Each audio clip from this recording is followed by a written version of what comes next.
Ok. Y dale estas de... Listo, amigos, ya estamos en vivo. Listo. Ok. ¿Ya? ¿Quieres presentar, Diego? Tú eres el dueño del canal. Que se haga un bus. Aquí estamos en directo. Bueno, vamos a tomar un poco la batuta de esto porque Diego está un poquito en apuros. Bueno, buenos días, tarde, noche, no sé qué se encuentren. ¿Me silenciar mi micrófono? ¿Listo ya? Algunos, ¿Estamos todos? sí, estamos en vivo. Algunos ya me Hola, conocerán. buenas noches a todos. ¿Nos escuchan? Sí, vamos a hacer pruebas de sonido. 33 segundos. 5, 4, 3. Estamos en vivo hace 40 segundos. 1, 0, ya. Buenas noches a todas las personas que están ahorita en... Ya.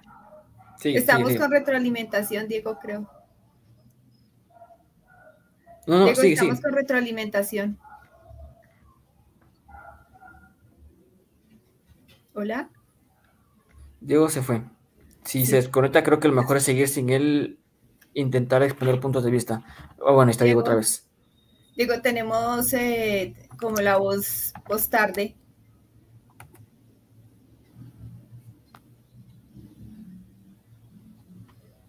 Retroalimentación. Sí.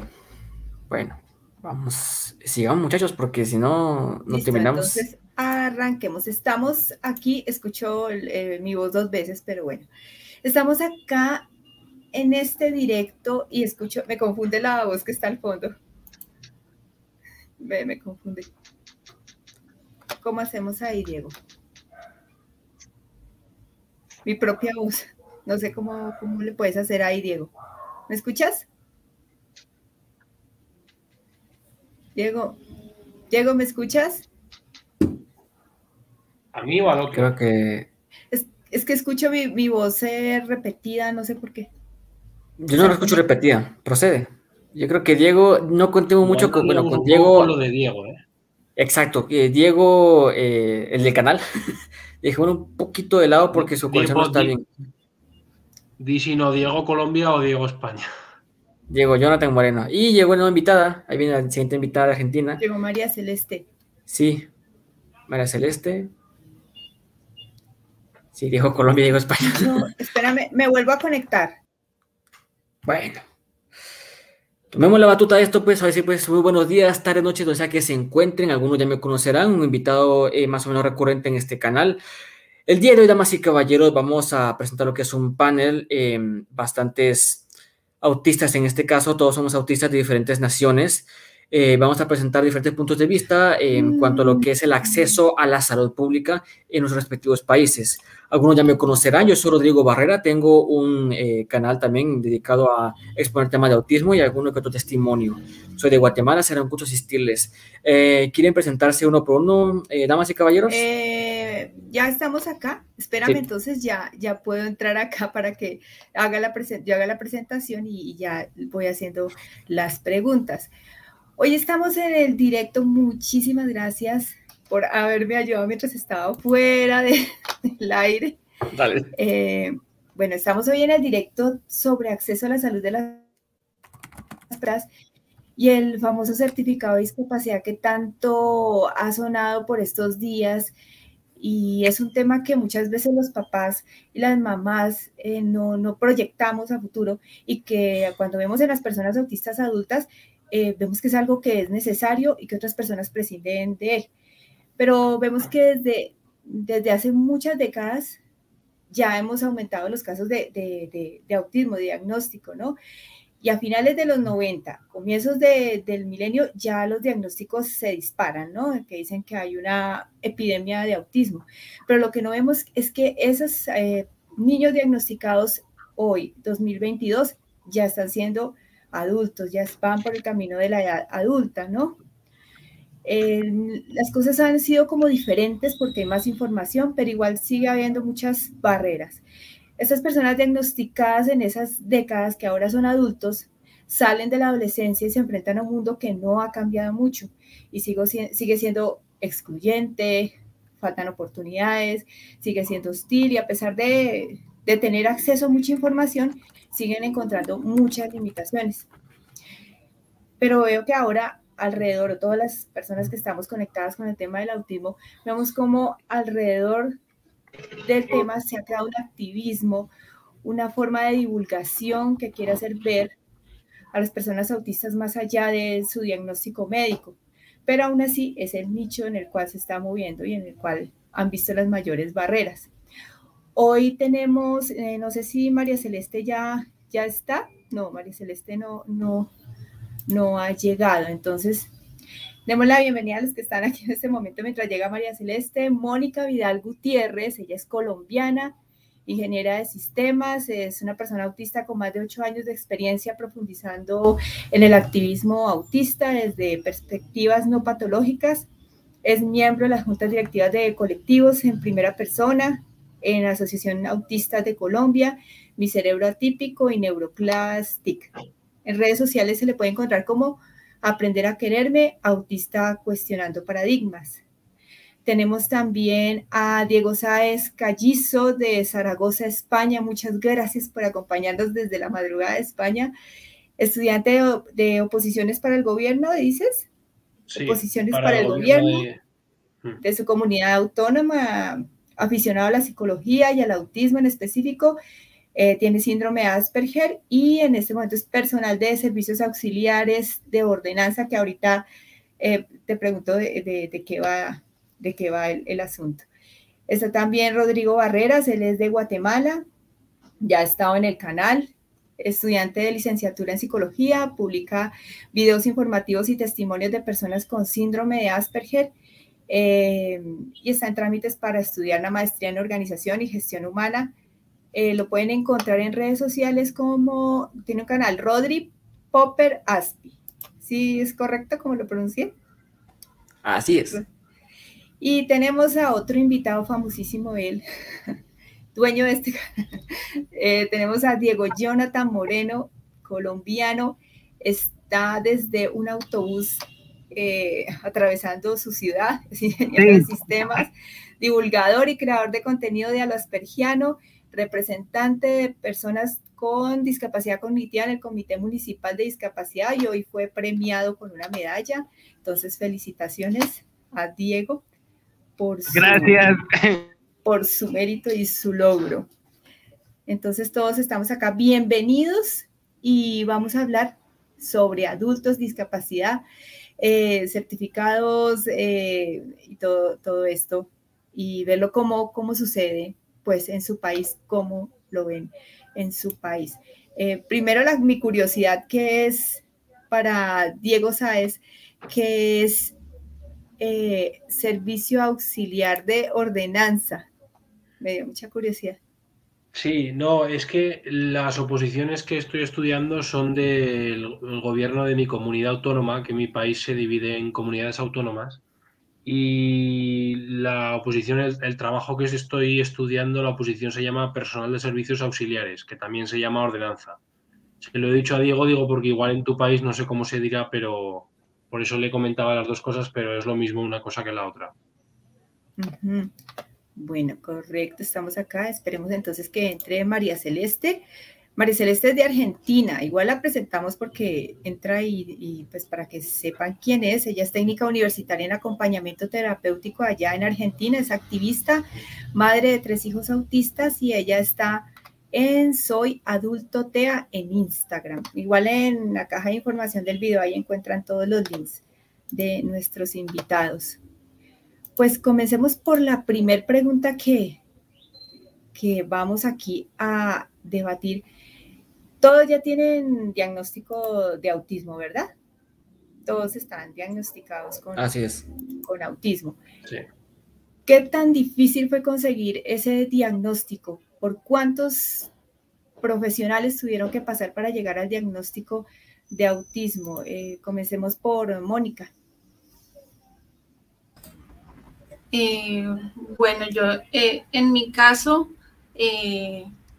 tengo una larga historia de psicología en la que nunca se llegó al tema. Yo llegué a mi diagnóstico luego del diagnóstico de mi hijo mayor y viendo que había tantas barreras, decidí preguntar mucho quién sabía de autismo en mujeres aquí en Colombia antes de pedir, de entrar al proceso diagnóstico, porque es común que hayan barreras y si bien los psiquiatras estaba en uno en que sí, eso es lo que quieres creer, como y otros no, pero tú no tienes eso porque tienes familia, miras a los ojos, tienes una carrera, entonces hay muchas barreras. Entonces, cuando me dijeron quiénes tenían experiencia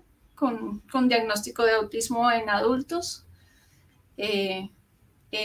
fui allá y cuando pude pagarlo y recibí el diagnóstico, digamos que en el momento en que lo solicité, aunque había pasado por muchas experiencias psicológicas antes, psicológicas y psiquiátricas. Sí, es muy común que encontremos el camino del diagnóstico a través de los hijos, de un hijo uno va y encuentra o que es fenotipo ampliado o que tiene ciertas características del autismo. En el caso de Rodrigo, ¿cuánto tardaste? ¿Cuántos especialistas te vieron para llegar al diagnóstico? Vale, una vez más, muy buenas noches a todos. Es un gusto estar aquí con ustedes y bueno, en mi caso es algo peculiar. Como ustedes saben, yo estudio psicología, ¿ok? Y hace falta un poco de contexto, ¿no? Desde el colegio, pues yo siempre fui una persona apartada, fui una persona que no solo se apartaba, lo apartaban. Por ser diferente, por mis gustos, yo no era el típico que le gustaban las fiestas, y bueno, no, yo como que resaltaba un poco en ese sentido por no ser igual que el resto. Sufrí de bullying, desprecios de parte también de los maestros, entre otras cosas. Cuando yo tenía 14, 15 años, yo pensaba que era normal porque estaba con un montón de pubertos y que hacía falta madurar, que me encontré con gente equivocada, ¿no? Pasó, llegué a la universidad y pasó exactamente lo mismo. Ninguneos, que es básicamente cuando te hacen de lado como que si fuera cebolla de hamburguesa. No te hacen mucho caso, no vale lo suficiente.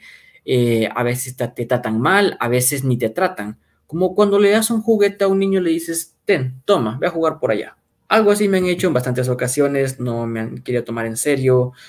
Entonces me di cuenta de que algo había mal en mí, entre comillas, ¿no? No es posible que yo no encaje en ningún lado. Entonces, recuerdo que en ese momento yo estaba viendo patologías en mi carrera, en mi universidad. Tenía mi DSM-5 a la mano, mi CIE-10, estábamos estudiando y estábamos viendo casualmente el tema de autismo. Cuando yo vi en la descripción de lo que es autismo y sobre todo síndrome de Asperger, realmente me quedé bastante intrigado porque muchísimas cosas que yo leí ahí, yo las tenía. Entonces me empecé a preguntar si realmente yo tenía algo como esto. Irónicamente, los docentes de la universidad me dijeron que yo no tenía nada de eso. Ok. Entonces se me ocurrió por googlear Asperger Guatemala. Encontré la Asociación de Asperger Guatemala, la única entidad que se dedica en el país a ver lo que es síndrome de Asperger en este país. Contacté a la directora directamente.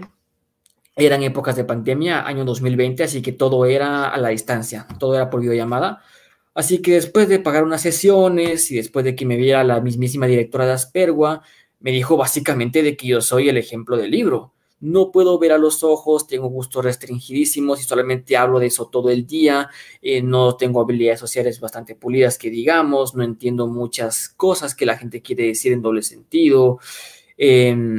Entonces, en cuanto a especialistas, pues solamente uno, pero tuve que pasar por bastantes cosas feas, tanto en la universidad como en el colegio, para yo mismo cuestionar mi normalidad entre las personas y al final pues llegué a esto. Hoy en día soy parte de Aspergua, soy mitad terapeuta, mitad paciente. Cuando se dieron cuenta de que tenía diagnóstico y que estudiaba psicología, pues aprovecharon eso, ¿no? Para yo tener más empatía con los muchachos. Vemos adolescentes y adultos jóvenes. Entonces, hasta hoy en día, pues, desde hace año y medio, pues estoy en Asperua, en donde soy muy feliz, laboro ad honorem, se puede decir, y también soy paciente en algunas ocasiones. Am, y después de eso, simplemente decidí abrir mi canal de YouTube, en el cual doy mis experiencias y también, al igual que en este momento, comento situaciones con otros autistas. De esa manera, pues, llegué a mi diagnóstico y es lo que hago hoy en día. Hola amigos, ¿cómo están? Hola, Diego. Vamos ya llegaste a la casa. Qué Sí, bien. hola, Diego. Hola, Diego. Diego, en España, ¿qué tan difícil fue obtener tu diagnóstico y cuántos profesionales viste? Esta pregunta la hago porque muchas veces tenemos que pasar por psiquiatra, psicólogo, neurólogo, fisiatra, todo un camino de profesionales para llegar hasta el diagnóstico. En tu caso, Diego, ¿cuántos profesionales? ¿Cuánto tiempo? ¿Qué tanta dificultad?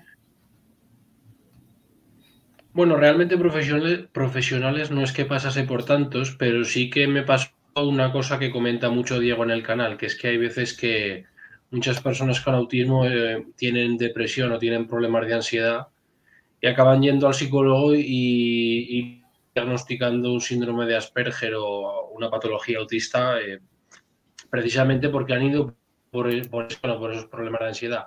Y fue un poco mi caso. Yo tenía algo de depresión porque tenía problemas de adaptación social en la universidad y siempre había tenido problemas para manejarme en el mundo social, aparte de otras cosas. Y estaba yendo al psicólogo y demás, pero vi que no me funcionaba, vi que había algo en mí que seguía fallando y lo hablé con mis padres y me comentaron el tema del Asperger, de ir a la asociación a hacer un diagnóstico o por lo menos a que me valorasen si pudiese o no tener síndrome de Asperger. Y bueno, yo vivo en la quinta ciudad de España más grande por población, pero me tuve que ir a Barcelona porque aquí no hacían el diagnóstico. Entonces, en ese sentido, pues la verdad que faltan bastantes medios a la hora de apoyar y en este caso de tener herramientas para poder dictaminar si una persona tiene o no síndrome de Asperger, por lo menos en mi país, solo en las grandes ciudades te lo pueden mirar. Ok, y Diego, que casi nunca ha contado su experiencia, ¿cómo ha sido? ¿Cuántos profesionales? Sí, conocemos, todas las personas que te seguimos, conocemos que te tocó pasar por muchos profesionales, psicólogos y psiquiatras. Bueno, pues la verdad es que yo estoy recibiendo tratamiento de mi infancia porque yo tuve problemas de adaptación escolar, recibí terapia ocupacional, terapia de lenguaje. Pero entonces, ¿qué pasa? Yo, en la época en que fui niño, pues el Asperger todavía no formaba parte del DSM, solamente existía el diagnóstico de autismo sin más, o sea, era incluso la época del DSM anterior al DSM-4, o sea, si ahorita estamos manejando el DSM-5, antes está el DSM-4 y antes de eso está el DSM-3, o sea, yo soy de esa época, digámoslo así, y pues entonces, ¿qué pasa? Que en esa época se diagnosticaba autismo a los casos, digámoslo así, más severos, pero a personas como yo lo más seguro era que lo diagnosticaban con TDAH o con problemas de atención, pero entonces era muy loco, ¿por qué? Porque habían profesionales que creían que no tenía nada, que yo era simplemente un chico maleducado, que mi mamá me estaba malcriando, o sea, la culpa era de mamá, completamente, y otros sí decían que yo tenía algo, pero entonces no se ponían de acuerdo. Otros decían que era fobia social, otros que trastorno de personalidad esquizoide, otros que simplemente era que a mí me faltaban más, que yo era tímido y ya, pero entonces durante muchos años estuve así y fue hasta que estaba en la universidad, más o menos en sexto semestre de ingeniería de sistemas, que me dio por investigar el significado de la palabra nerd y encontré un artículo en Wikipedia que decía algunos nerds pueden tener una condición asociada llamada síndrome de Asperger, y ahí fue como comenzó todo. Porque yo al principio pues leí, cuando hay que los asocian al autismo, pues al principio no la creí porque yo pensaba que las personas con autismo eran pues los casos de personas que no hablan, que no se comunican, o sea, Yo creía el autismo lo que cree mucha gente, que son personas que viven por allá en un rincón en su mundo y ya. Pero empecé pues a encontrar páginas de personas que han escrito, algunas páginas en inglés, me encontré por ahí los testimonios de Donna Williams, Temple Grandin, Jim Sinclair, y ahí es donde me empecé a dar cuenta que sí podía hacer. Pero entonces conseguir el diagnóstico fue un problema porque aquí no habían profesionales que lo conocieran. Y eso yo veo que es la principal barrera. Y digamos, en mi caso estuve de suerte porque en la EPS, en la que está en ese momento, pues dada la casualidad que uno de los psiquiatras que trabajaba con ellos sí conocía el tema y ha hecho su tesis sobre el tema, y esa fue la persona que me diagnosticó. Fue el doctor Mauricio Escobar Sánchez aquí en Bucaramanga. Con el patrocinio.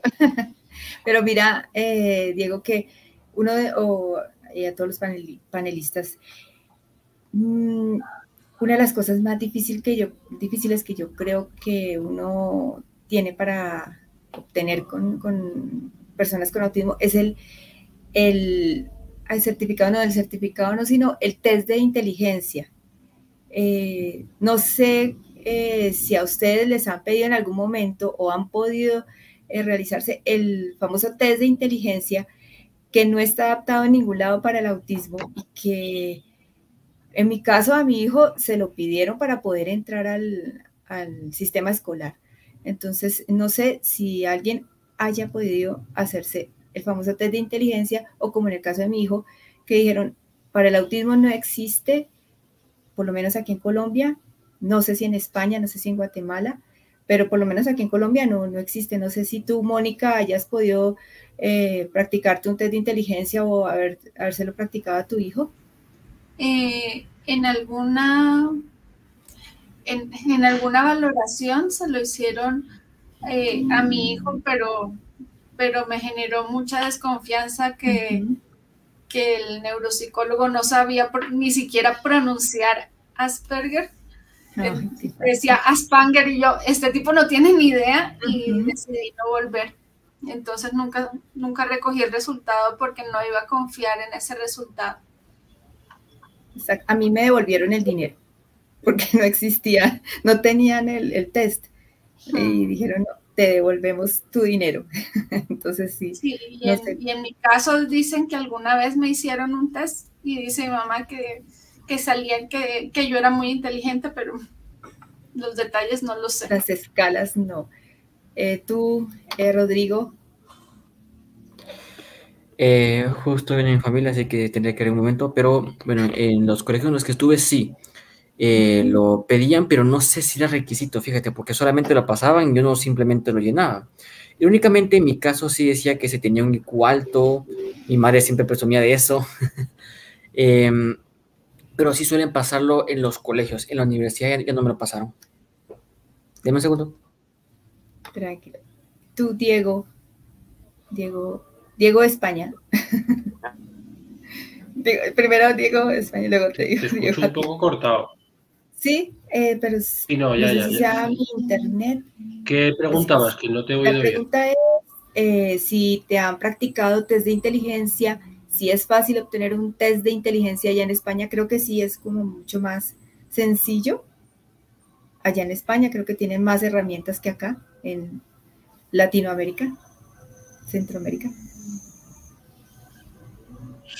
Sí, cuando me hicieron el diagnóstico de Asperger, me hicieron también un test de coeficiente y aparte me salió muy similar a lo que se suele asociar al Asperger, un poco por encima de la media. Me salió una puntuación muy alta, pero no sé si la media son 100, me salió 105, una cosa así. Pero eso es que me salía como en áreas que suelen estar muy asociadas al Asperger, que dicen que están muy desarrolladas o que en ese sentido son muy inteligentes, como la inteligencia lógica, espacial y alguna cosa más que ahora no me acuerdo muy bien. Sí que en ese tipo de capacidades muy más desarrolladas. Ahí sí que me lo comentaron que era bastante Asperger. Gracias, Diego. Tú, Rodrigo, ahora sí. Ya te doy la palabra, Diego. Sí. ¿Cómo era la cosa? Pero, si te han practicado algún test de coeficiente intelectual, es una pregunta que me pidieron que la hiciera porque es una duda muy grande que tienen los papás de saber qué tan inteligentes son sus hijos. En el caso del Asperger, si tienen superdotación, y en el caso del autismo no verbal o preverbal, como le llaman ahora, si tiene retraso mental. ¿Sí? Entonces es una pregunta muy recurrente. Sí, ya recordé, perdón. De hecho, eran en los colegios, si quieres entrar a un nuevo colegio, te ponen a hacer eso. En efecto, son las inteligencias visoespaciales, matemática, artística, lenguaje y no recuerdo qué más. Planeación y no sé qué más. Pero sí te lo pasan. Y recuerdo que dije que a mí me salía un IQ alto, mi madre presumía de eso. En la universidad no te lo pedían. Y es algo más o menos fácil, entre comillas, tenerlo porque cualquier institución educativa suele tenerlo. Bueno, menos de colegios, ¿no? En cuanto a universidades, lo ignoro. No sé si llamarlo superdotación, es decir, realmente al final eso solo indica de que puedes prestar mucha atención a una tarea en específico, pero no lo consideraría ya una superdotación. En muchos aspectos yo creo que yo puedo tener algo muy bajo como son las habilidades lingüísticas y sociales, y en su momento las artísticas pues bastante altas, ¿no? Y visoespaciales también. Ok, y Diego, tú, desde inteligencia, coeficiente, cociente. Pues según mi mamá, me hicieron uno cuando tenía 6 años y de hecho tengo la historia clínica de esa época y según los resultados me ubican en el rango superior. O sea, entre 110 a 120 fue lo que... Digamos que antes de la superdotación que empieza en 130 a 140 hay como un nivel de inteligencia superior, entonces más o menos ahí estaría yo. Pero fíjate que pasó algo interesante, habían maestros de mi bachillerato que querían mandarme a un instituto de Bogotá que es el Instituto Alberto Merani, que es un colegio para niños, bueno, con altas capacidades, porque pensaron que yo era una persona de esas. Porque bueno, yo era una persona, yo siempre he sido que cuando me he obsesionado con un tema de interés, pues he recabado mucha información y tengo un profesor que quedó fascinado conmigo porque creo que en una clase le expliqué todos los sacrificios que hacían los mayas, los sacrificios humanos, todo eso. O sea, le di todo un monólogo sobre los mayas y él quedó fascinado por eso. Sin embargo, pasó otra cosa interesante, que en matemáticas a mí me iba mal. Yo en matemáticas era el chico más lento y todo.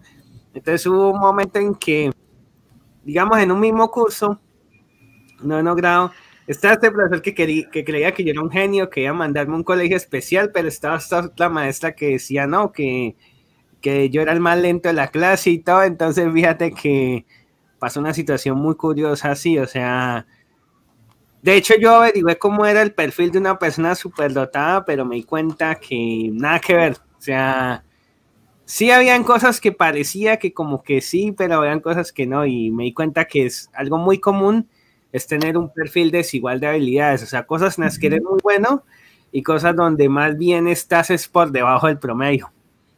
De hecho, en inglés lo llaman spiky profile y es un perfil por puntas.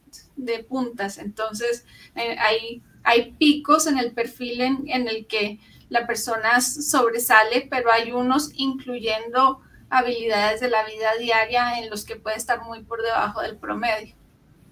Exacto, sí. Sí, que es, y que fluctúan, ¿no? A lo largo de la vida. Son y hasta de un mismo día. Sí, exacto. Puede que un día estés muy bien en un área y al otro día estés nulo y no puedas funcionar en ese aspecto. Sí. No sé si, Diego, que tú que puedes ver los comentarios, porque yo desde acá no tengo, no sé si hay preguntas. Colombia. Comentarios, no te olvides de los... Bueno, pues aquí hay un poco de personas que han comentado, por aquí tenemos, bueno, Diego Sáez fue el primero en comentar, dijo, hola amigos, luego tenemos a Isela Ortega que dice, hola, excelente tema, Darwin Caret dice, Diego amigo, de Green Card, no sabemos qué comentó, puso puros cuadraditos, dice Mayra, buenas noches, aquí, hola, bueno, Otra vez a Diego Sáez. Pero Samayoa dice: saludos, Rodrigo, desde Guatemala. También te saludo a ti. Qué gusto verte de Celeste. Diego Sáez pregunta que si alguien de España viendo el directo. Otra persona que no sabemos qué comentó. Alfredo López dice: buenas noches a todos. Dice: hola Diego, saludos desde Venezuela. Aquí no sabemos tampoco qué escribió Pedro. Dice Esteban: hola a todos. Marta dice: muchas felicidades Diego, saludos desde Argentina, buenas noches desde Lima. Aquí nos dice: buenas para todos. Creo que esas barreras en realidad las traduzco como ignorancia, prejuicios de los profesionales. Bueno, eso es un comentario de lo que estábamos hablando. Aquí hay una pregunta que nos hace M. Patron. Dice: buenas noches, ¿qué porcentaje de probabilidad hay que una mujer con TEA tenga hijos con el mismo diagnóstico? Yo creo que cada pregunta la podría responder Mónica. Muchísimas.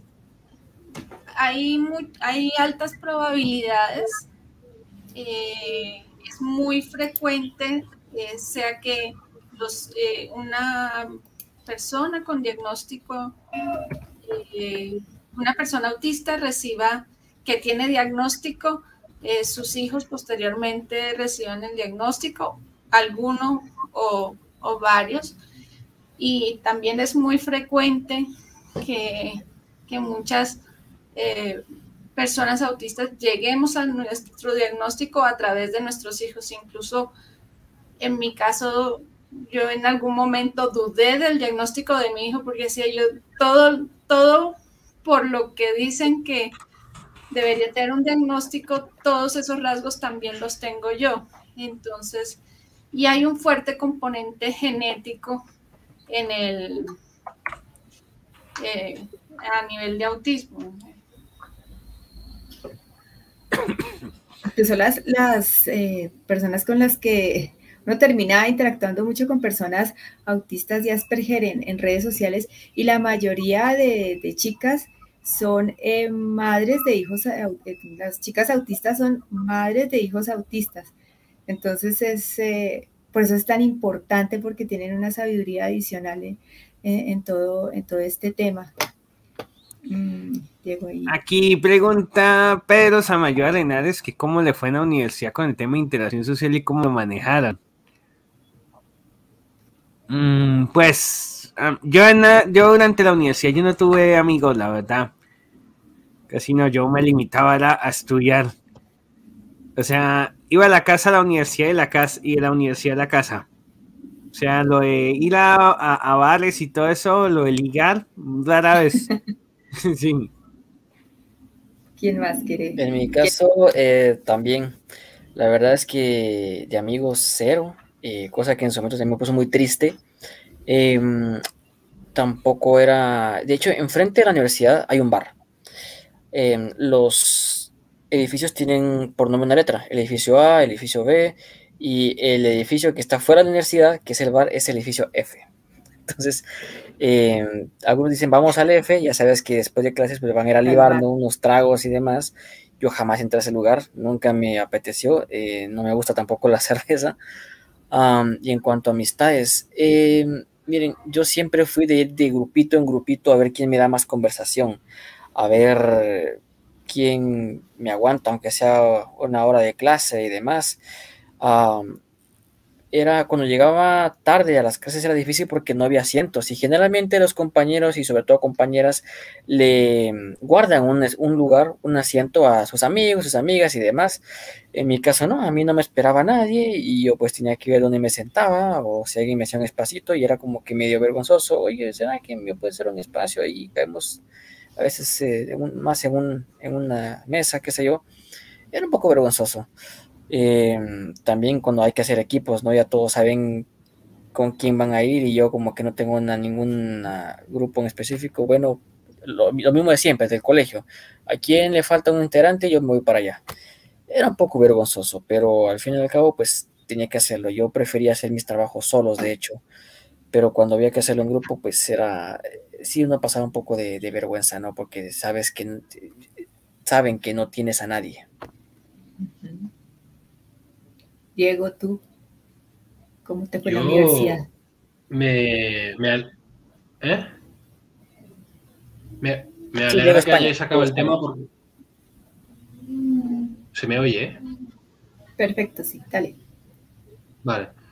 Sí, yo me alegra que hayáis sacado el tema porque además yo ahí en la universidad fue cuando me di cuenta siempre había tenido la sospecha de que tenía algún problema a nivel social para interactuar, para entender ciertas cosas y demás. Pero ahí en la universidad fue como el punto de inflexión de llegar a darme cuenta que tenía un problema. Y fue por eso que cuando tenía 19 años empecé a buscar el diagnóstico y demás.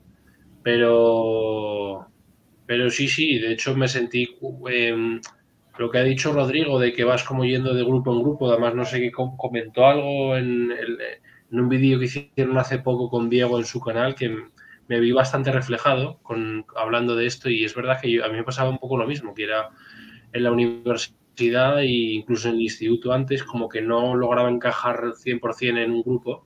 Y era como que iba un poco yendo de grupo en grupo a ver dónde podía ir un poco, dónde podía tener un poco más de pertenencia o de poder encajar en ese grupo bien.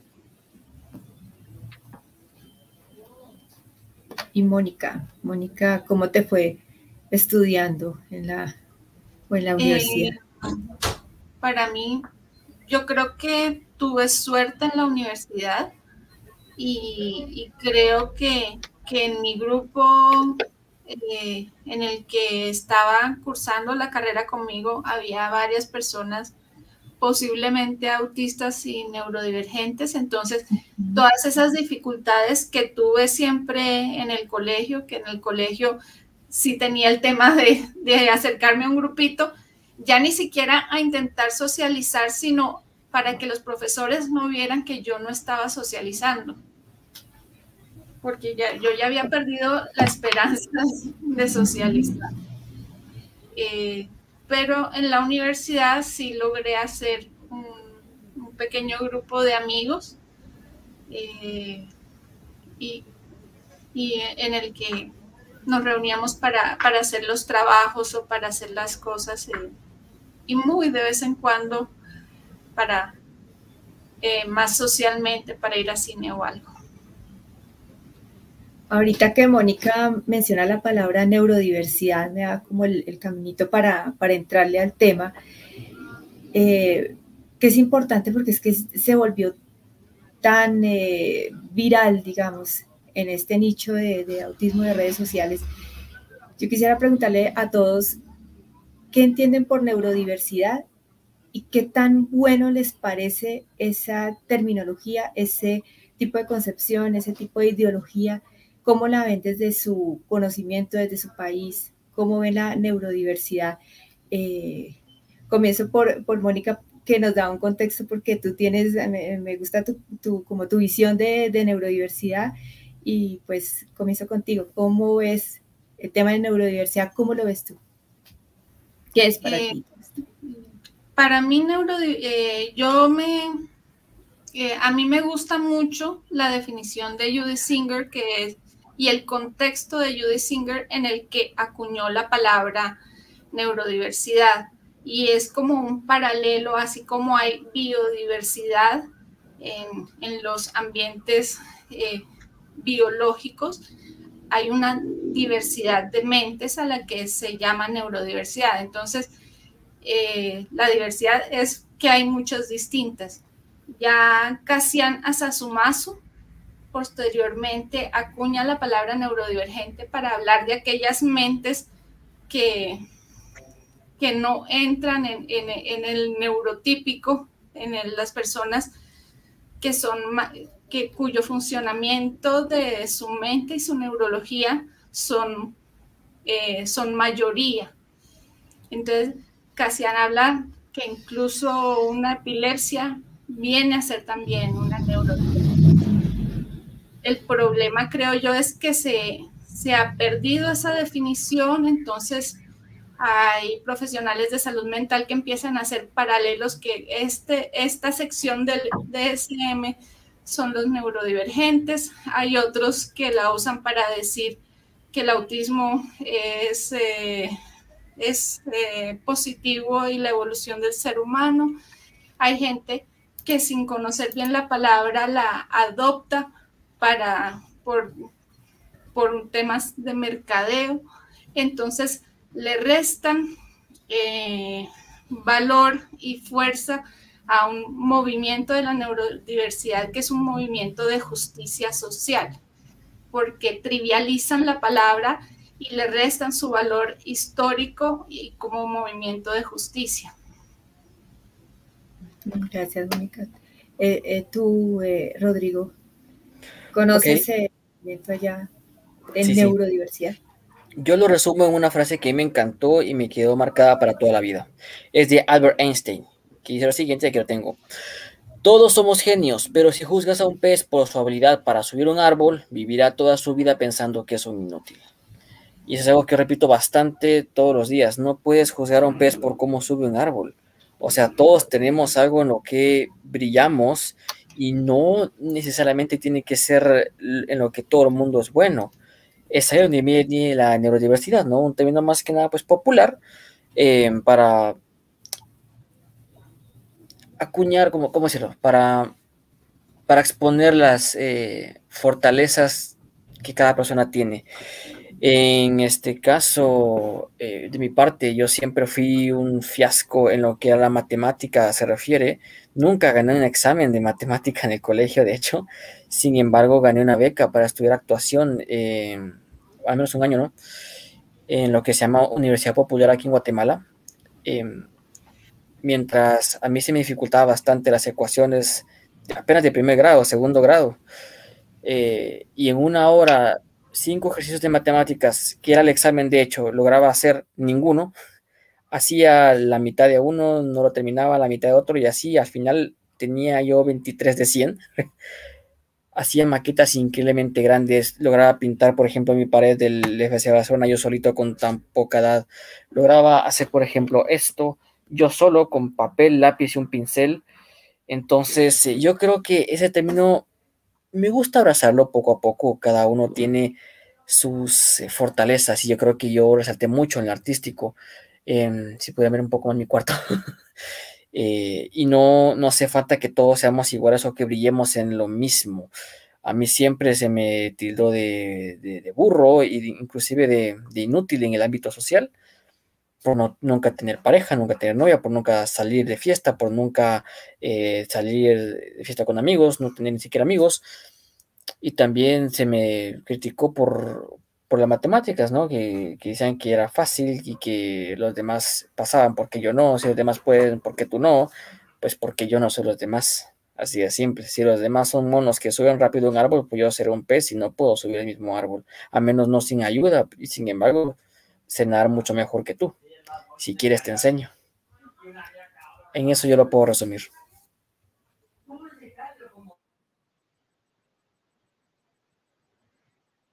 Micrófono muteado, ¿no se escucha? Sí, no se escucha. Diego España, ¿cómo ves tú el concepto de neurodiversidad allá en España? ¿Cómo se ve allá el movimiento de neurodiversidad? Bueno, yo creo que neurodiversidad y lo que comentabais antes de la definición de lo que es un neurotípico, yo sí que comparto en cierto modo lo que Diego ha comentado algunas veces en el canal y tal, que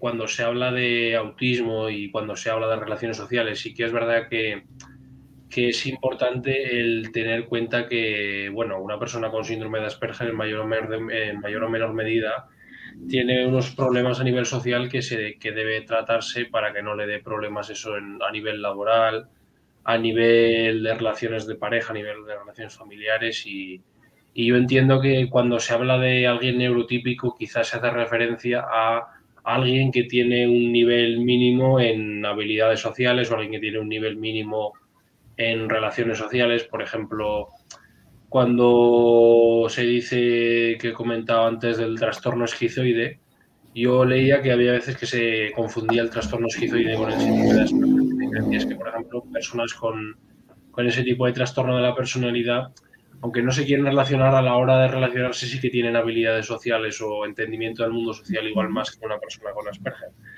Y yo creo que un poco por ahí va la cosa.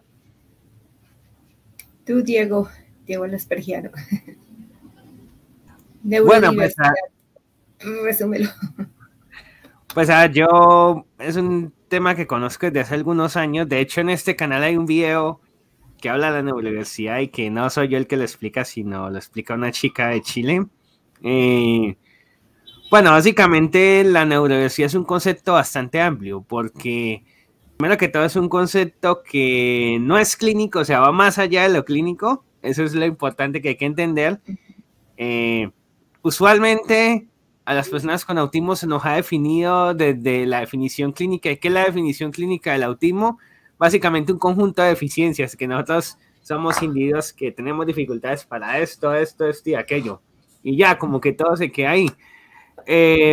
Según lo que Judy Singer decía, bueno, en su tesis, ella lo que plantea es esto, dejar de ver al individuo no de manera tan clínica, sino usar lo que es el modelo social de la discapacidad, que el modelo social de la discapacidad que es lo que busca, que no todo esté enfocado en lo clínico, sino que sea la persona como un individuo, como alguien que es capaz de hacer cosas, que sean otras definiciones de la vida, porque muchas veces lo que han ido pasando regularmente es que todo se centra en la clínica. O sea, parece que los problemas de una persona con autismo se solucionan todos, una medicando y la otra es con terapias y ya. Y resulta que el modelo social lo que nos viene a decir es no, mira, las personas deben tener oportunidades para poder trabajar, para tener ocio, o sea, nos muestra más dimensiones en la vida de la persona que solamente lo clínico.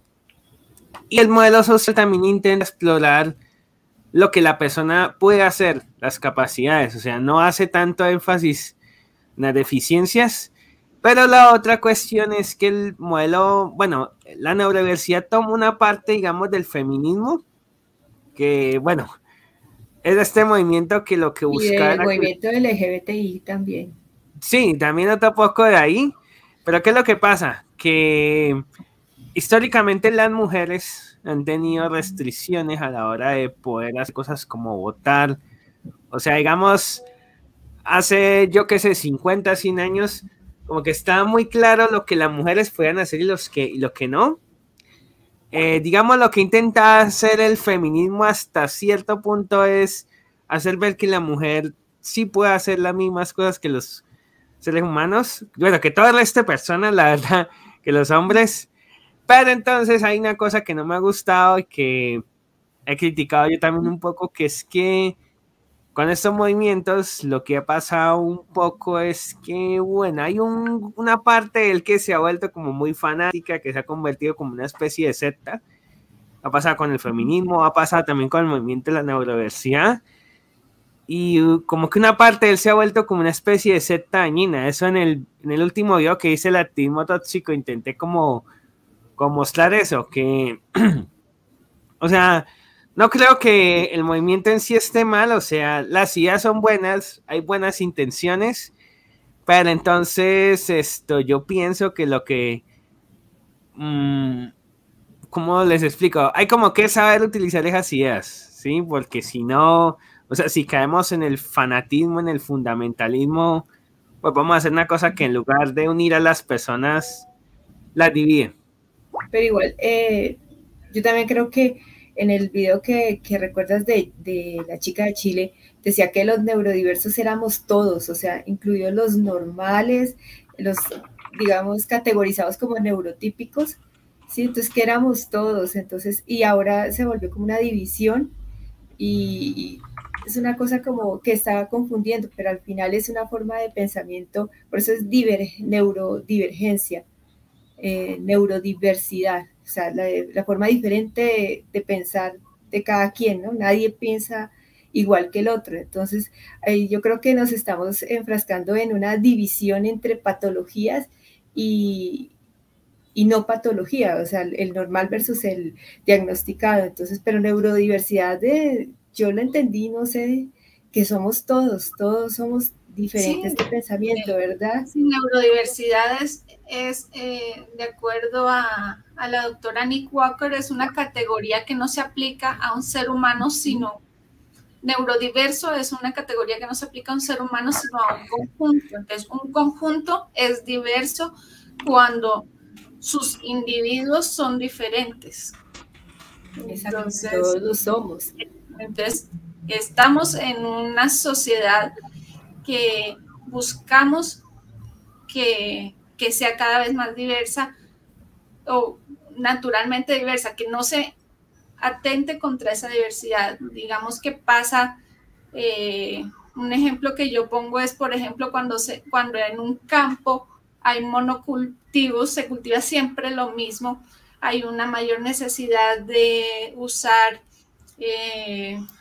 químicos para mantener la tierra va perdiendo su fertilidad porque no hay diversidad, entonces por eso se recomienda hacer rotación de cultivos. Lo mismo en nuestro sistema digestivo, cuando tenemos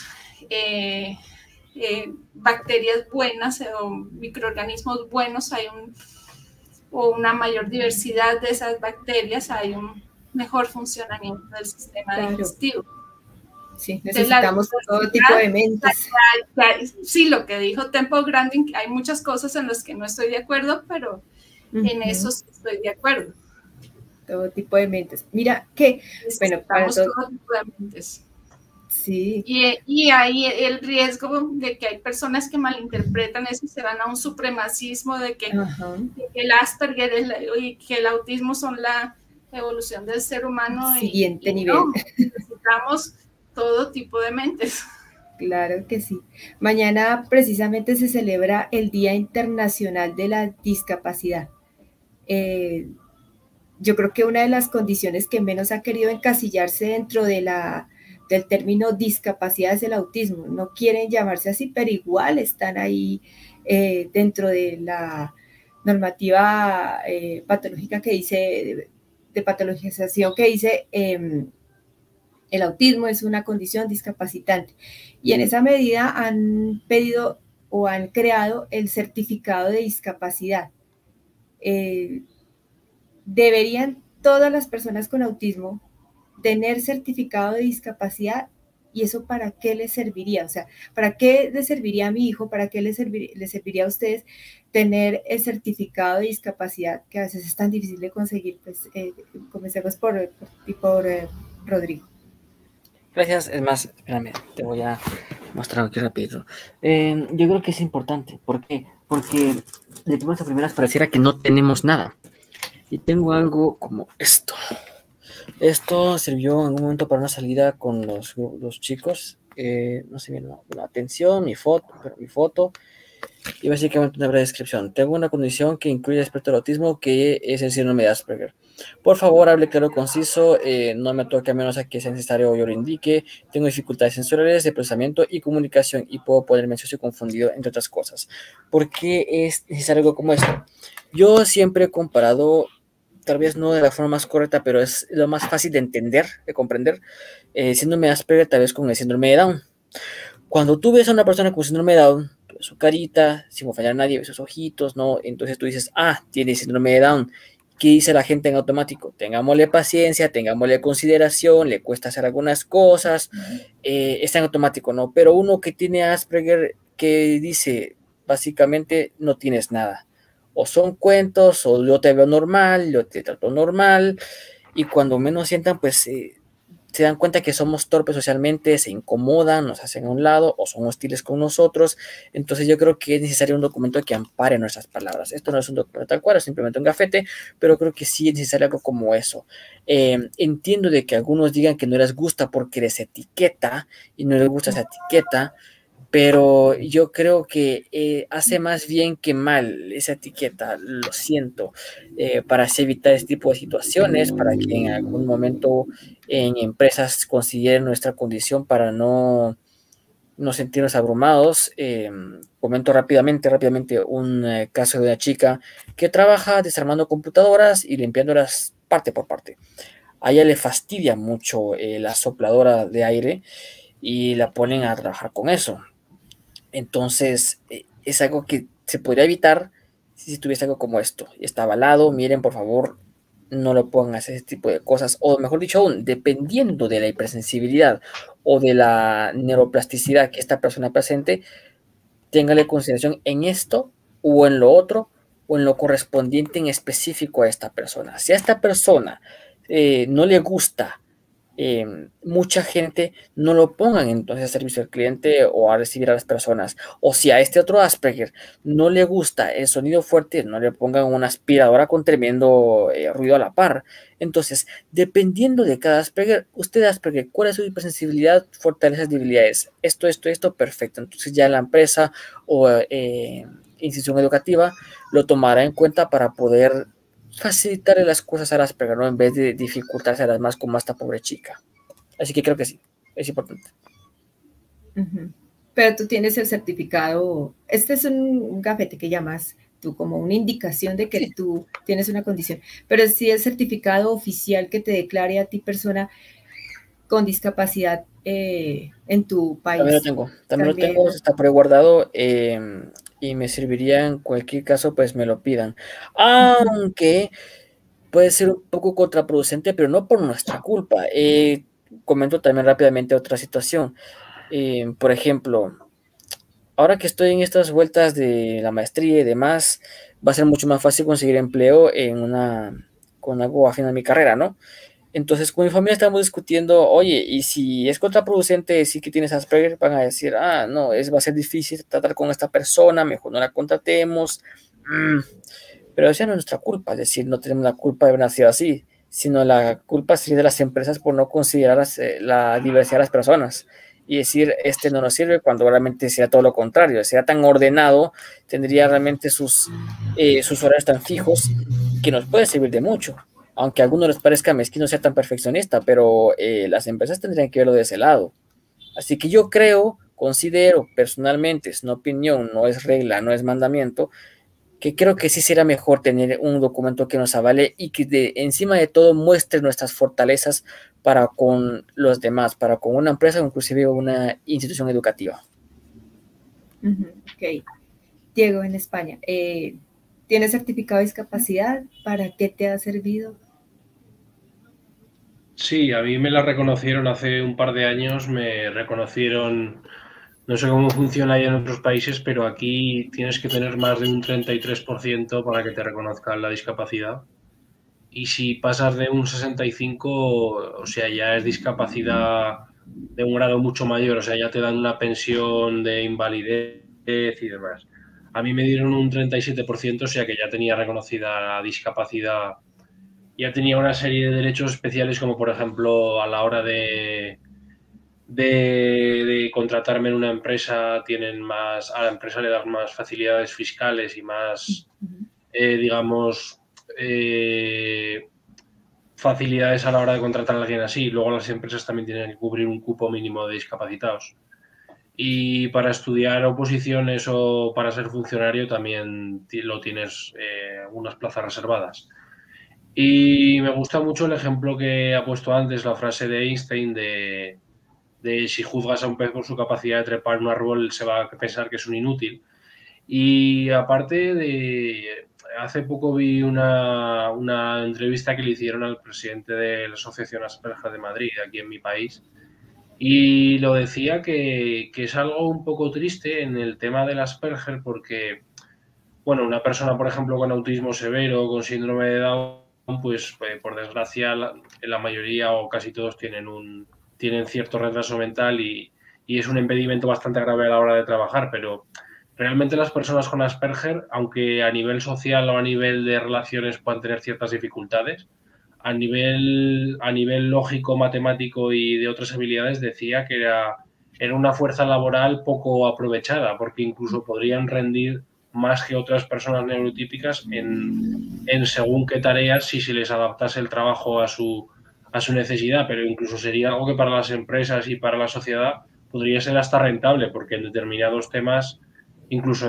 sobre todo en temas de interés o en temas que por sus capacidades puedan ser muy buenos, son personas que pueden ser muy aptas para determinados trabajos y que socialmente no se les ayuda y no se les da las herramientas necesarias. Y la verdad que es una pena porque acaban perdiendo las propias personas con Asperger y empresas que podrían obtener un buen rendimiento de la persona en el trabajo. Mónica, ¿tú tienes certificado de discapacidad o...? Sí, Lo yo enseño. tengo un certificado de discapacidad y yo pienso que es una herramienta importante para acceder a derechos humanos. Muchas personas interpretan la discapacidad exclusivamente desde un modelo médico y consideran que si piden certificado de discapacidad es porque son imperfectas, tienen problemas, tienen patologías, pero en este momento los modelos vigentes de discapacidad serían como un modelo social y el modelo de justicia social como la Convención de Derechos de las Personas con Discapacidad son modelos en que se hablan de las barreras sociales que enfrentan distintos tipos de personas debido a sus diferencias. Y digamos también está un modelo postsocial de la discapacidad que dice que es una combinación de factores, algunos de las cosas que la persona efectivamente no puede hacer y otras son las barreras que enfrenta, pero ambas son barreras que enfrentan las personas y un certificado de discapacidad puede ser útil para acceder a los derechos de las personas y que no les vulneren los derechos a los trabajos de los que habla la Convención de Derechos de las Personas con Discapacidad. Y estos ajustes razonables en el caso de autismo serían tener acceso a lugares sensorialmente más seguros, pedir que se hable directamente, no a través de metáforas, sarcasmos o insinuaciones, que haya herramientas que permitan facilitar la función ejecutiva, incluso trabajar desde casa donde el ambiente es más controlado, serían algunas de esas ajustes razonables de los que habla la Convención de Derechos de las Personas con Discapacidad, y un certificado de discapacidad puede ser para muchas personas la manera de obtener esos ajustes razonables que le corresponden para poder participar en sociedad en igualdad de condiciones, más o menos, porque igualdad no es lo mismo y falta mucho, pero es un acercarnos un poco a poder participar en sociedad en condiciones más equitativas que las demás personas.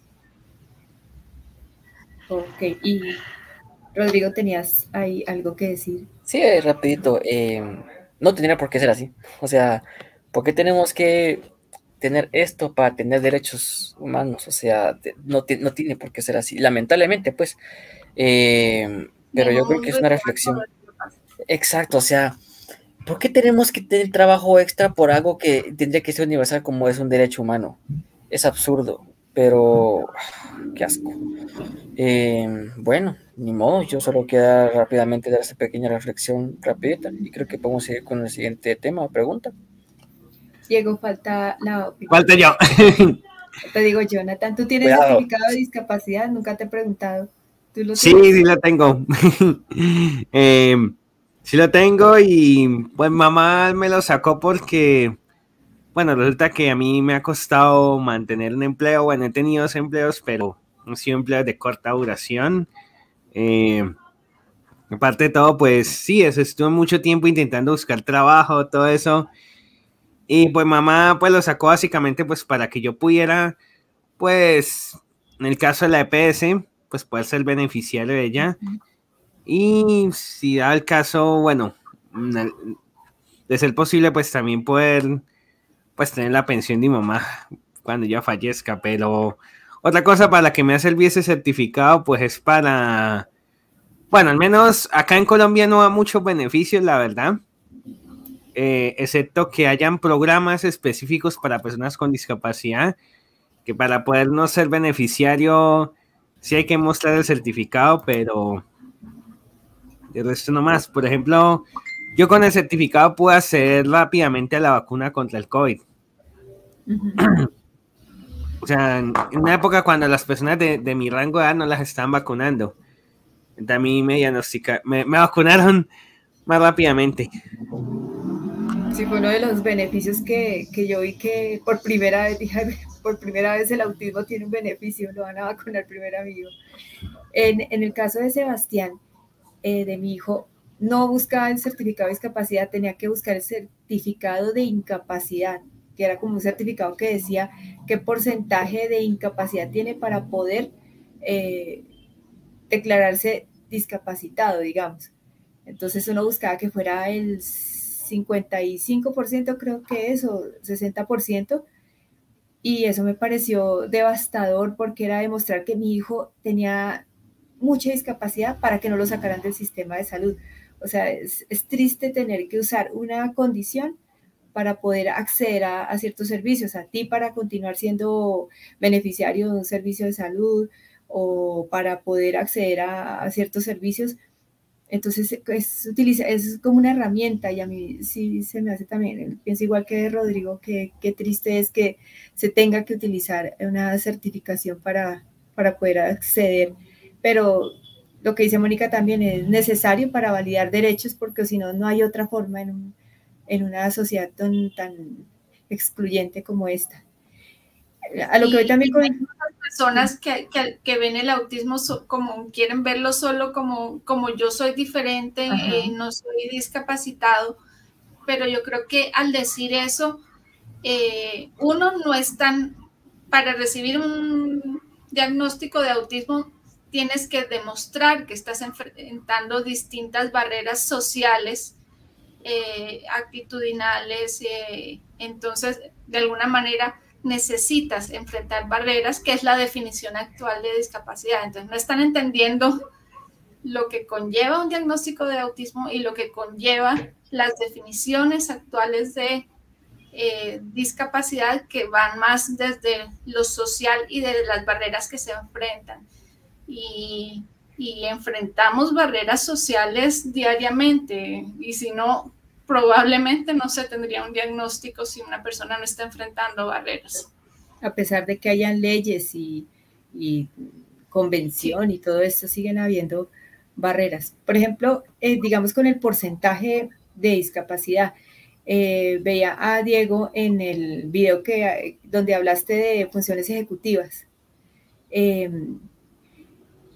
La pregunta que tengo para ustedes es, de niños pueden ser de una manera, tener ciertas dificultades, ir como evolucionando, pero sienten que en la edad adulta, desde la adolescencia hacia la edad adulta, mejoraron esas capacidades, tanto como para cambiar ese porcentaje, porque muchas veces ese porcentaje se lo dan a los chicos en la infancia, ¿sí? Entonces, digamos que en la adolescencia y en la edad adulta han cambiado sus habilidades, han mejorado, han evolucionado, han sido más, digamos, entre comillas, funcionales. O han empeorado. O han empeorado, digamos, sí. Comencemos por Diego, tú en España.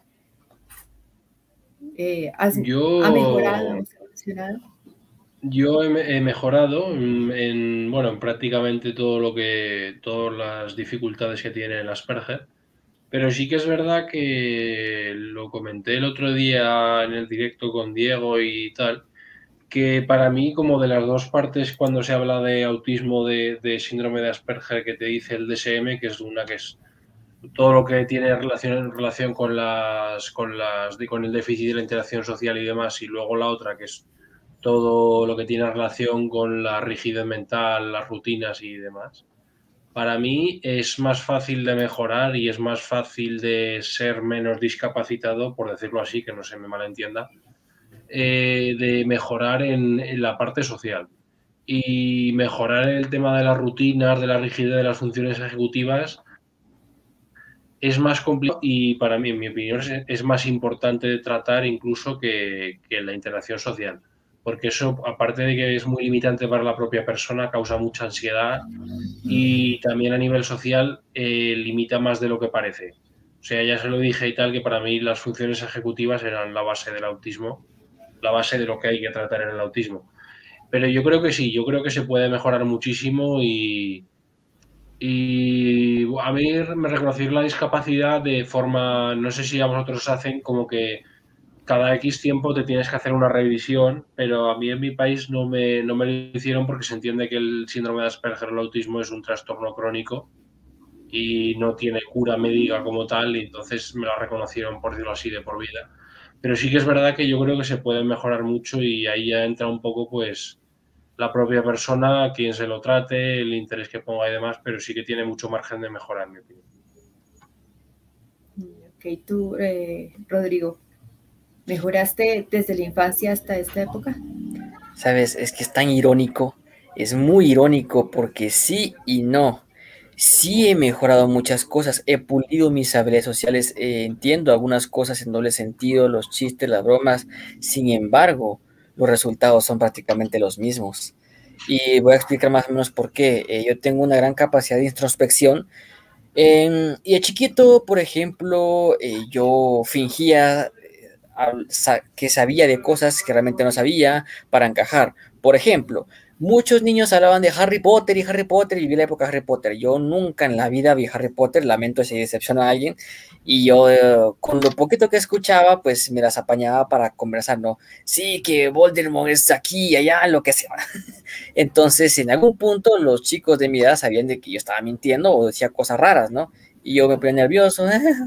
Con el tiempo aprendí, ojo, mejoré a simplemente ser yo. Mira, no vi la película, no sé de qué estás hablando, lo siento.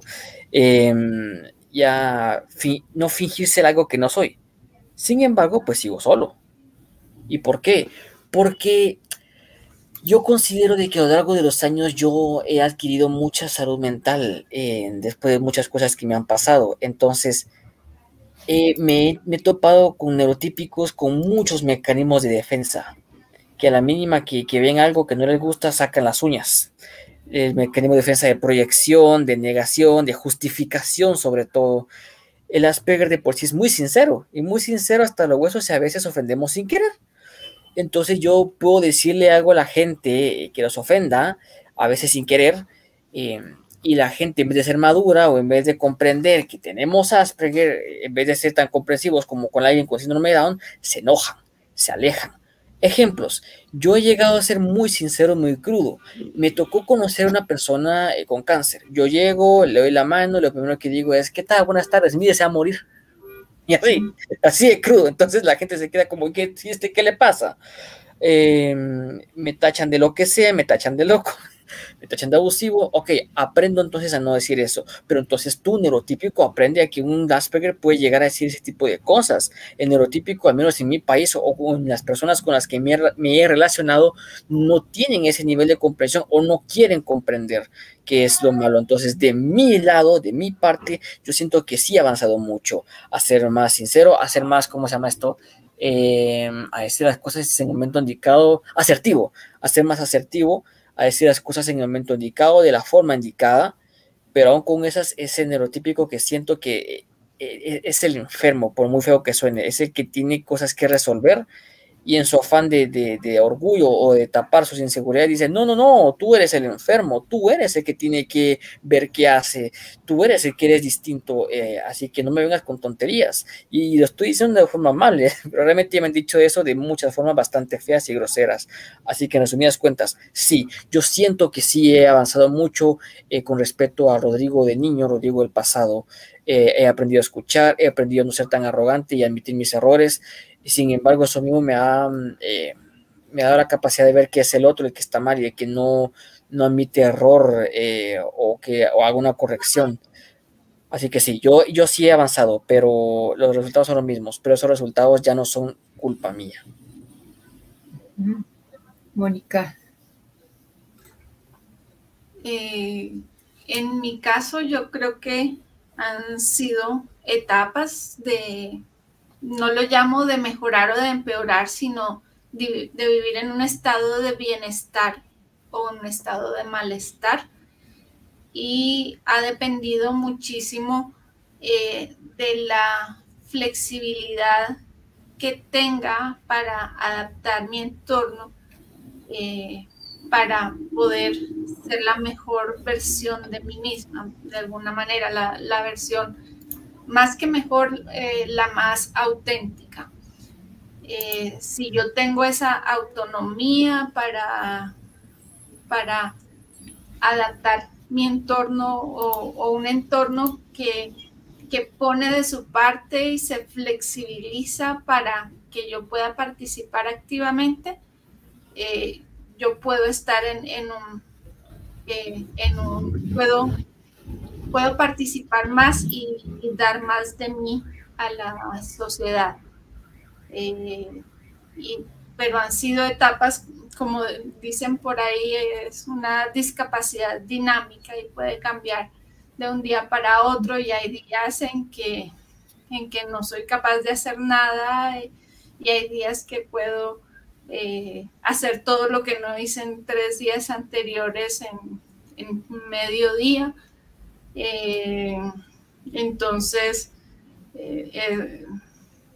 digamos que en la infancia socialmente enfrentaba muchas más barreras y tengo ahora más herramientas para exigir que la sociedad de alguna manera levante algunas de esas barreras, pero lo que aprendí es que el simular ser neurotípica, el enmascaramiento o el camuflaje me hizo mucho daño, y yo creo que fue un disparador de la enfermedad autoinmune con la que tuve una crisis hace 5 años, por los niveles de estrés y de... Solo voy al baño. En los que vivía, y eso hacía que pareciera más autista hace 5 años que ahora. Ok. Diego, tenías una pregunta por ahí. Bueno, aquí Rodrigo nos dice que la cena ya casi está lista.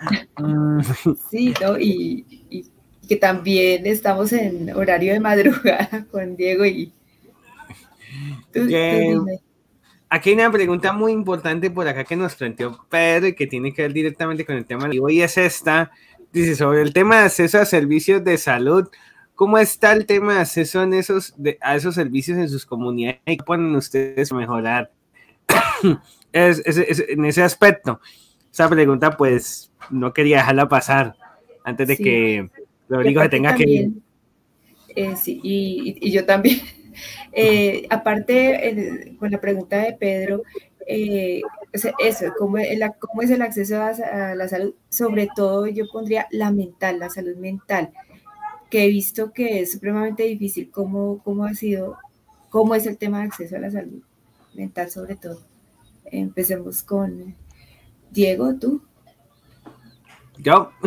Diego España. Ah, vale.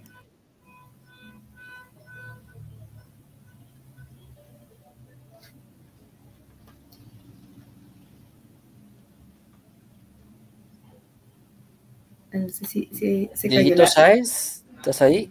Sí, estoy ahí porque se mueve la cara. Se congeló. No, está congelada la señal. Se me ha ido un momento la imagen y me ha vuelto. ¿Me habéis dicho algo?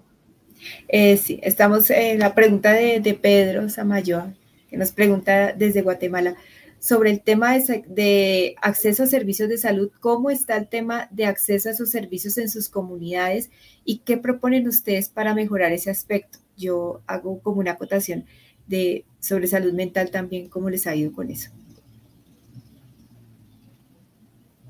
¿A mí?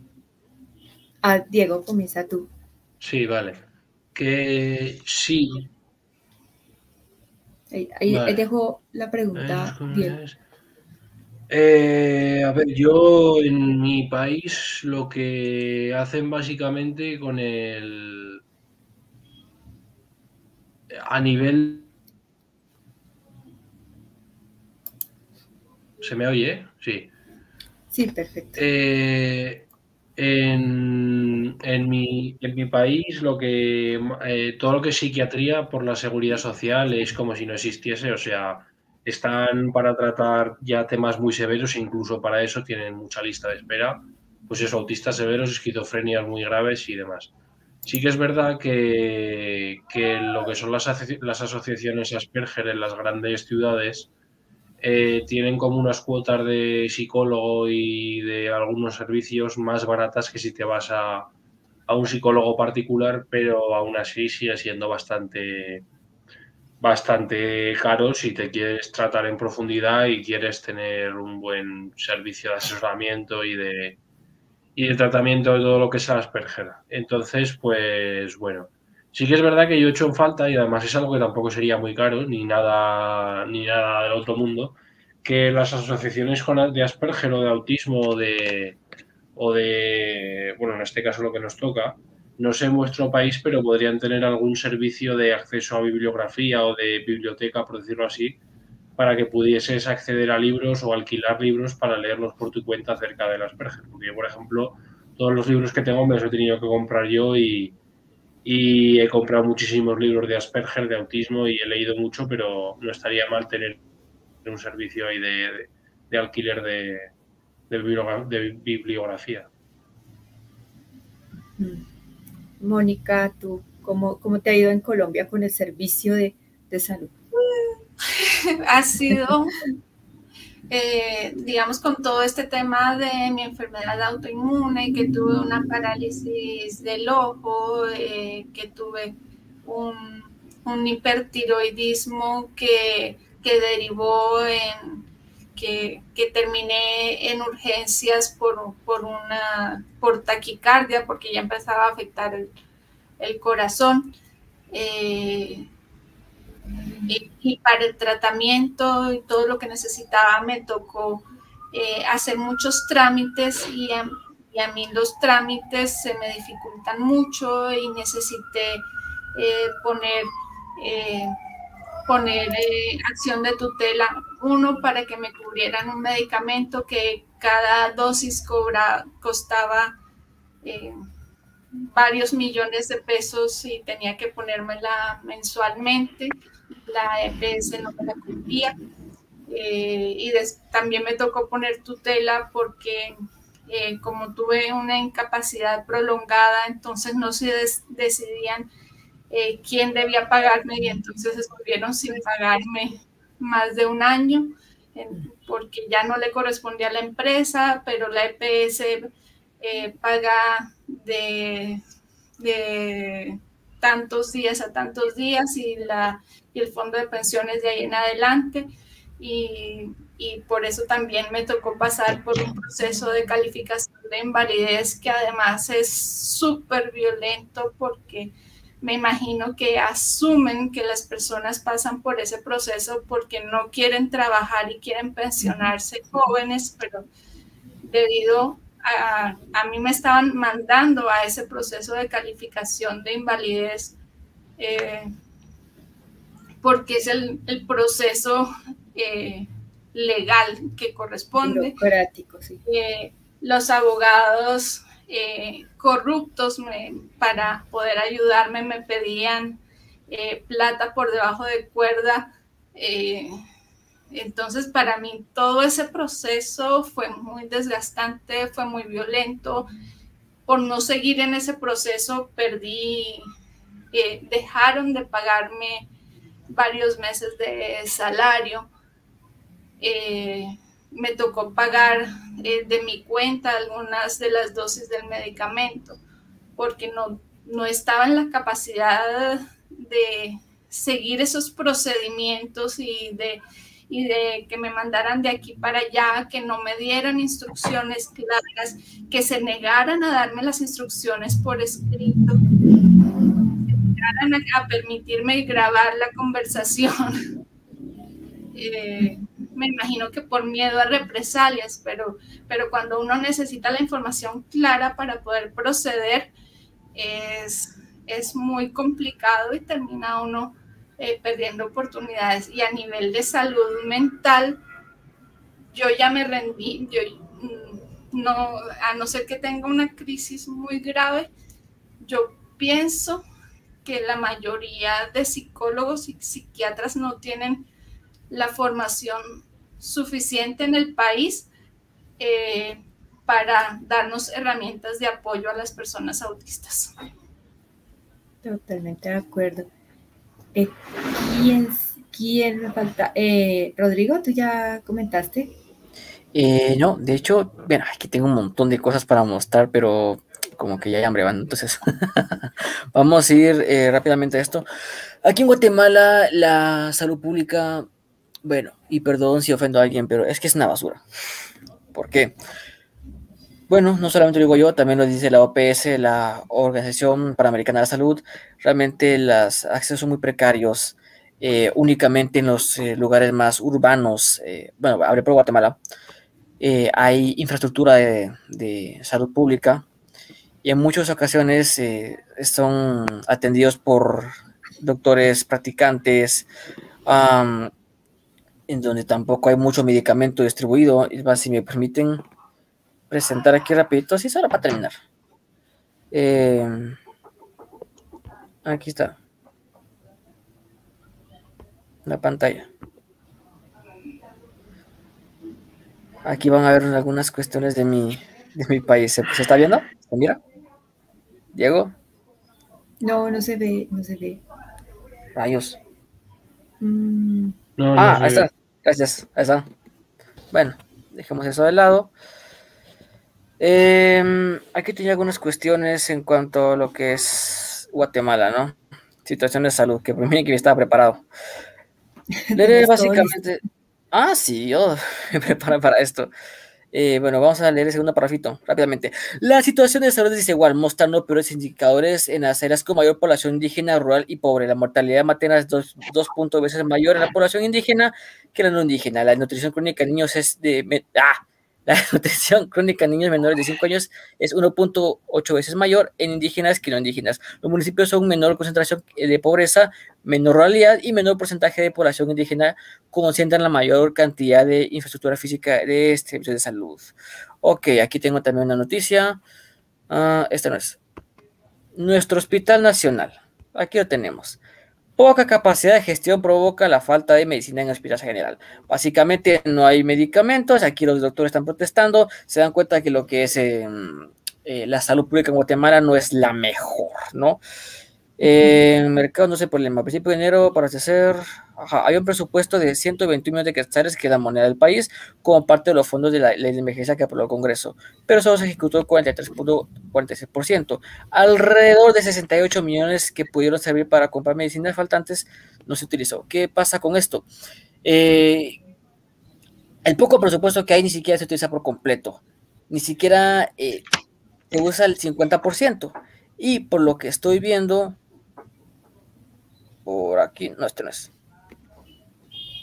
Por aquí había visto de que Guatemala únicamente usa el 1% del Producto Interno Bruto del país para salud pública. Y de ese 1% se dan cuenta de que lo demás pues ni siquiera se usa. Y por cosas como esta, aquí está la noticia.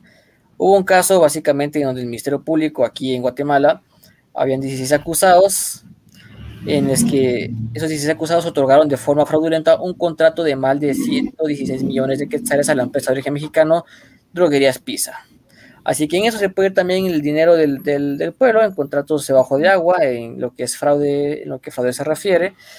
Así que si no hay accesos, ni siquiera infraestructura, porque Guatemala es un país muy sísmico en el cual pues mucha infraestructura se está quedando hecho polvos. Esto es de hecho de este año, febrero de 2022, y aquí hay algunos daños a ciertos hospitales. Pueden leer la tercera línea, Hospital General San Juan de Dios, que es el Hospital Nacional. Los elevadores se atascaron por el movimiento sísmico.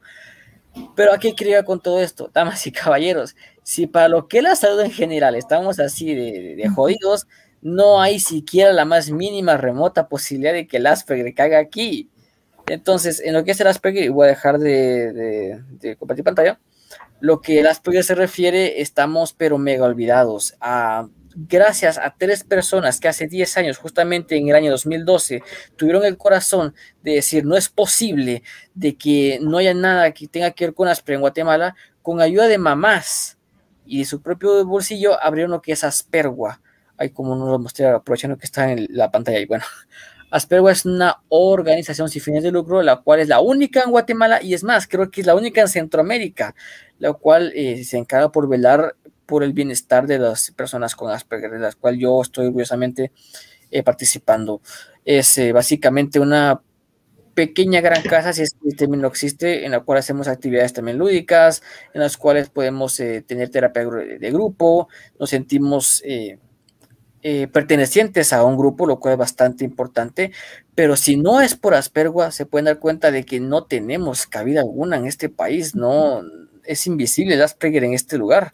Gente del interior de la República viene cada fin de semana a intentar recibir cierta hora o hora y media, 2 horas de terapia grupal, porque realmente no hay nada más en todo el país. Y eso si es que no ocurre algo en el trayecto de esta persona, si es que no se alcanza alguna actividad, no hay acceso ni siquiera a salud, menos será para el autista o mucho menos para el síndrome de Asperger, lamentablemente. Pero aquí estamos alzando un poquito la voz en lo que es la comunidad de YouTube, mi canal, mis videos. La gente se ha dado la oportunidad de darse a conocer, de conocer Aspergua, y pues poco a poco está funcionando esto y hay un poquito más de cabida para Asperger aquí en Guatemala, pero aún así hay muchísimo trabajo que hacer. En todo lado, en todo Centro y Suramérica. Latinoamérica. España también. A España. Sí, todos están afectados, sobre todo para la edad adulta, ¿no? La edad adulta parece que desaparecieran y eso es triste, ¿no? Hay mucha atención para la infancia y muy poca para, no tanto mucha. Hay algo de atención para la infancia y casi no nada. Necesariamente la mejor ni la más orientada. Exacto, pero... Sí, pero se enfoca todo, sobre todo a la infancia, y ya después cuando cumplen 11, 12 años, ya se olvidan y digamos cuando más lo necesitan, yo creo que los adultos son los que más necesitan asesoría, acompañamiento psicológico, psiquiátrico, en muchas cosas, y ese aspecto en todos los países ha sido totalmente abandonado. Me gustó mucho los datos, que no es muy diferente de Colombia, ¿sabes? Creo que aquí en Colombia la corrupción, eso de que no se utilizó cierto rubro de recursos, no se utilizó, es como decirlo elegantemente, se lo robaron, porque esa plata se desaparece, se va para las vacaciones de los corruptos. Tú, Diego, ¿cómo te ha ido con tu acceso a la salud? Tú que este año has usado bastante el servicio de salud. Abajo Rajoy, no, mentira. Que nos cierran Yo, Diego. Diego Jonathan. Bueno, dije chiste por gusto de Rajoy. Perdón. Sí. Bueno, sí, yo lo he usado bastante porque he tenido una cuestión en mi garganta de la que me han hecho un poco de exámenes y todo, pues para, bueno, no pero sabemos. te ha ido muy bien. He visto que te han dado todos los servicios, pero lo que quiero que pues recalques un poco es lo que me has comentado, que han sido totalmente indiferentes a tus necesidades particulares de autismo en cuanto a instrucciones de los exámenes, en cuanto a respetar tus tiempos de espera. Sí, pues fíjate que pasó que A mí me tienen que hacer una endoscopia. Una endoscopia es que te meten un tubo por la garganta, baja por el esófago, llega hasta el duodeno, hasta allá, o sea, es lo más largo que te pueden meter un tubo, bueno, eso. Entonces, ¿qué pasa? No me explicaron algo importante, que si lo quería con anestesia o sin anestesia. O sea, con autismo sin anestesia es... Y te la metieron. Me iban a hacer sin anestesia porque resulta que para ellos es más barato sin anestesia. O sea, cuando les pregunté, bueno, ¿y qué diferencia hay en anestesia y sin anestesia? Entonces todo lo que me contestaron es que para nosotros es más trabajo. Eso fue lo que me contestaron. Qué crueldad. Y resulta que la orden del examen la iban a invalidar porque no especificaba si con anestesia o sin anestesia. O sea, por eso, porque el médico se equivocó y no especificó eso, me iban a tener que volver a ir al médico, volver a expedir una orden, o sea, todo el trámite completo me lo iban a volver a hacer y claro. Y, o sea, lo curioso es que ellos cometieron un error, ellos se equivocaron y yo era el que tenía que solucionar ese error. Y fíjate que esa endoscopia me la iban a hacer, creo que fue antier, y no me la hicieron porque tenía tos y no me avisaron que el tener tos podía ser un problema. O sea, entonces, pues hay varias fallas. No me están dando la información incompleta. Aparte de todo, tú vas y te hacen esperar una eternidad. O sea, me hicieron esperar 2 horas y media. Aparte que llevaba un día entero tomando solo agua. O sea, ayuno de casi 24 horas. Porque tú tienes que ir a ese examen con el estómago bien vacío, claro. Y todo para que me dijeran, no podemos hacerte el examen porque tienes tos. Y... también otro problema que he tenido, pero más que todo con mamá, es que mamá hace un tiempo le tuvieron que hacer una gamografía ósea, que es un examen donde... Bueno, miran cómo están los huesos, porque me vale comenzaron a doler las articulaciones y todo. Y resulta que acá las GPS hacen algo que yo llamo atención circular. ¿Qué significa eso? O sea, que te dicen, bueno, tienes que llamar a tal línea de teléfono. En esa línea de teléfono no te solucionan nada, te mandan a una página web, en la página web tampoco. Luego a la página web te vuelven a que llamas a la línea de teléfono y así sucesivamente. Un ciclo infinito en que te mandan de un lado a otro y no te solucionan nada. Y no tienen en cuenta que las llamadas son profundamente inaccesibles para muchas personas, incluyendo personas autistas.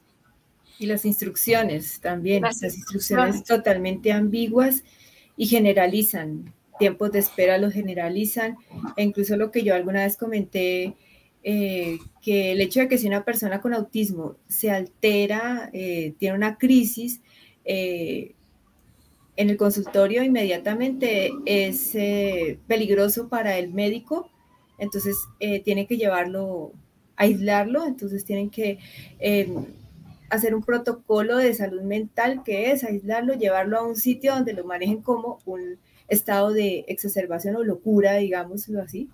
Entonces, terrible que ese manejo y que en muchos países se hace eso. En Colombia ha sido dramático, muchos chicos que se alteran en el tiempo de espera terminan en una ambulancia yendo para un servicio de salud mental. Al ser una población vulnerable, y por eso también es importante tener el certificado de discapacidad. La atención debería ser prioritaria siempre. Claro, totalmente. Así podamos caminar o no se note. Exacto, y que no porque mi consejo que le doy a tantos papás es que por más que haya una figura de médico que tenga la bata, que tenga el título, si uno siente que ese no es el procedimiento que le deben hacer a su hijo, si uno siente que ese no es el procedimiento que le deben hacer a uno, como digamos a ustedes como personas autistas, no lo permitan y pongan su voz en alto y no permitan que los vulneren.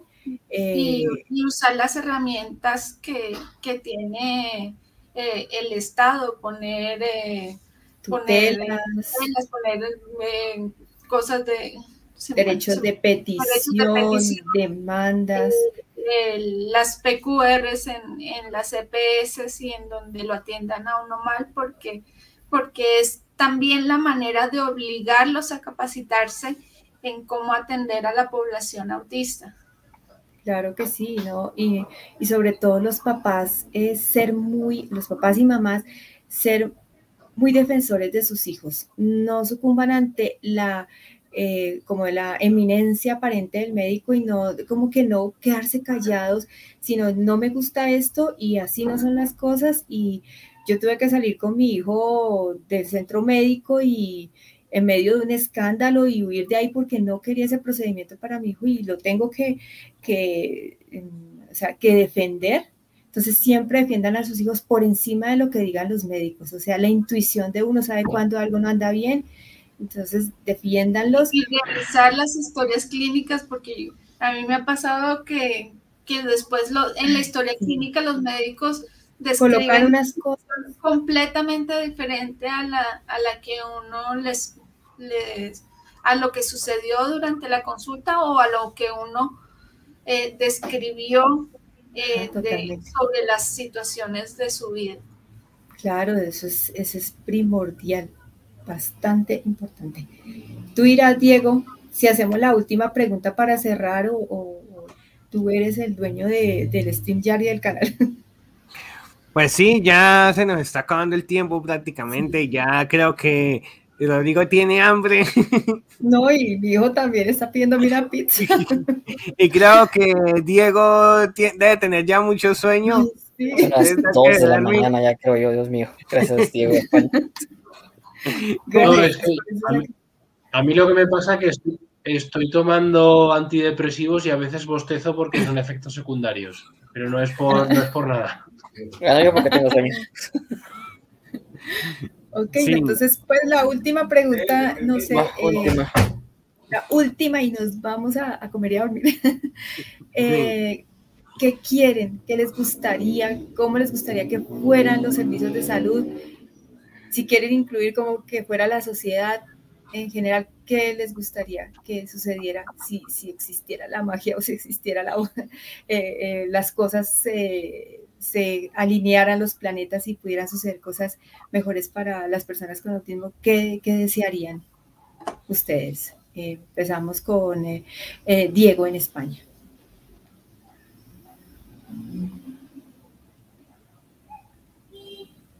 Bueno, yo básicamente desearía que se invirtiese más la sanidad pública tanto en psiquiatría como en psicología, porque la situación, bueno, en general en la sanidad pública, en las listas de espera en muchas especialidades es muy amplia, pero es muy grande, pero en psiquiatría y en psicología nos dejan totalmente descuidados y nos tratan... Ya termino acá y ya voy a conseguir una pizza. Tu micrófono. Y luego lo que te digo, a nivel de asociaciones, a nivel de diagnóstico y a nivel de servicios, creo que se podrían hacer muchas cosas interesantes, y a nivel de inserción laboral lo mismo. El tema de abaratarlo desde acceso a bibliografía, a libros, a tratamientos, a muchas otras cosas. Bueno, yo quería continuar.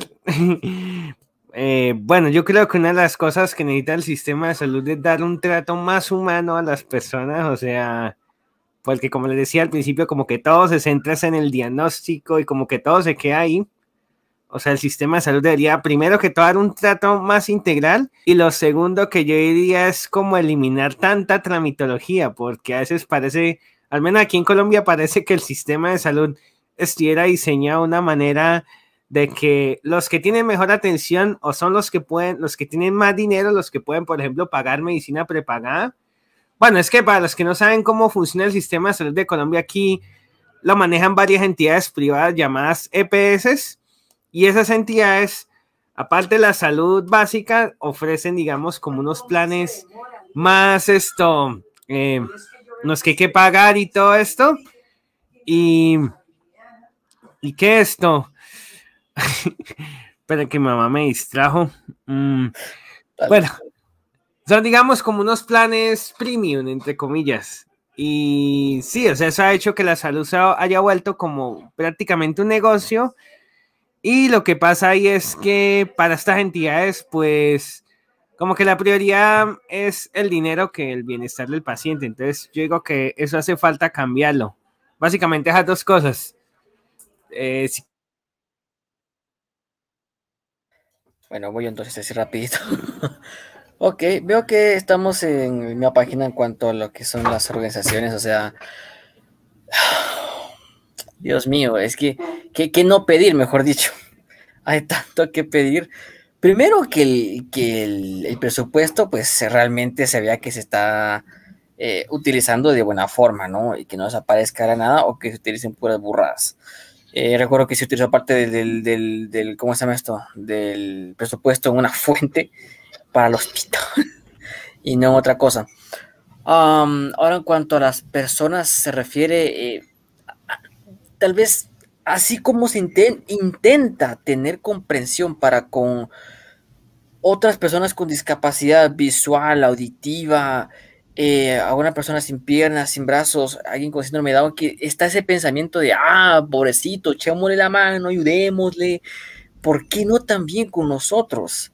De decir, dijo una suburrada, está bien, es autista, mira, Rodrigo, te voy a explicar, eso no se dice porque esto y lo otro, ¿no?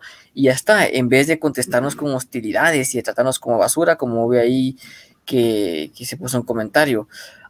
Esa comprensión que podría tener el neurotípico, pero no tiene por qué, porque tampoco tiene la mejor salud mental el neurotípico, o al menos en los que yo he tratado.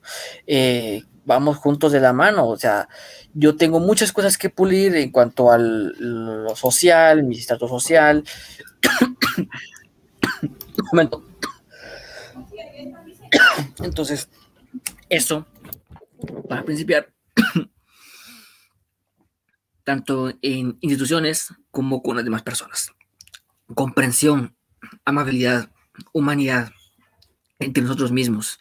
¿Ok? No haría falta esto para tener comprensión, no tendría por qué demostrar que necesito apoyo y ayuda. ¿Por qué no nace el otro intentar ayudarme como lo haría con una persona sin piernas, ayudar a cruzar la calle o a un ciego? No lo entiendo y eso sí se siente feo porque realmente es te hacen de lado, pero no, a veces pues de una forma violenta, otras veces no ser violenta, sino que simplemente te apartan, te dicen, ok, ya entendimos, pero la verdad es que no nos importa tanto como para realmente darte una mano. Y eso realmente duele bastante. A mí me ha dolido bastante toda mi vida y me sigue doliendo, porque aún hoy en día en el trabajo, en la universidad, en la calle, no me puedo sentir bien, no puedo ser yo mismo. Tengo que fingir ser estadísticamente normal, ponerme una máscara para realmente no ser víctima o de gritos o de insultos o de menosprecios, más que nada menosprecios. En mi mundo ideal, eso es lo que yo pediría, más humanidad del neurotípico, menos arrogancia y también de parte de instituciones que vean que realmente sí importamos, no es que no importemos, realmente tenemos algo y es triste que porque aparentemente no tengas nada, aparentemente como no estuviste en un campo de concentración nazi, no importas, claro que sí importas, pero somos aparentemente visibles para el ojo neurotípico y eso es lo que yo pediría en mi mundo ideal. Y también una pizza, por favor.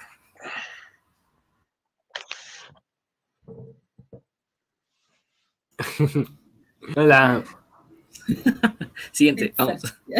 Ahí me dicen el sabor. Pizza para todos. Como sin piña. Con piña.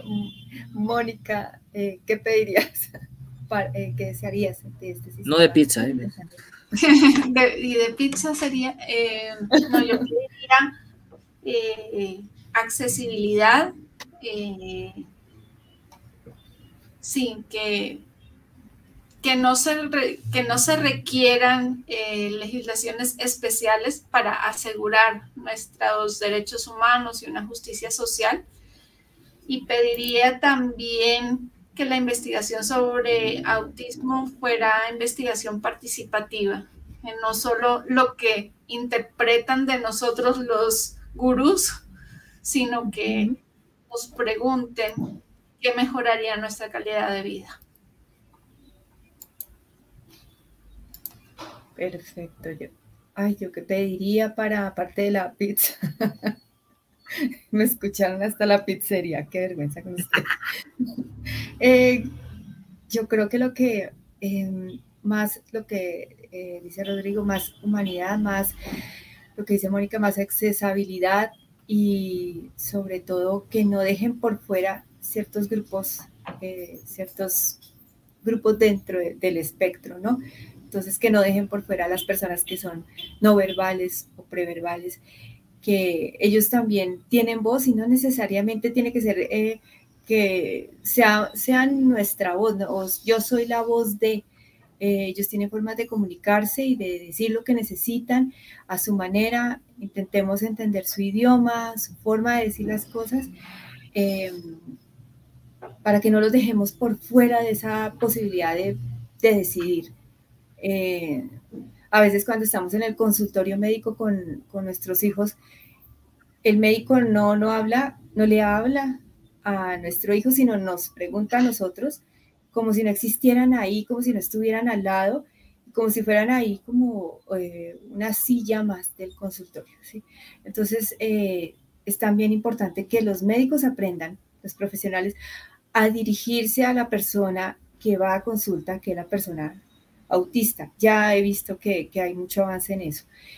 Y lo mismo en los sistemas de salud mental, que no traten a las personas con autismo como el diagnóstico, sino como las necesidades particulares que tienen ellos, o sea, dependiendo de su contexto.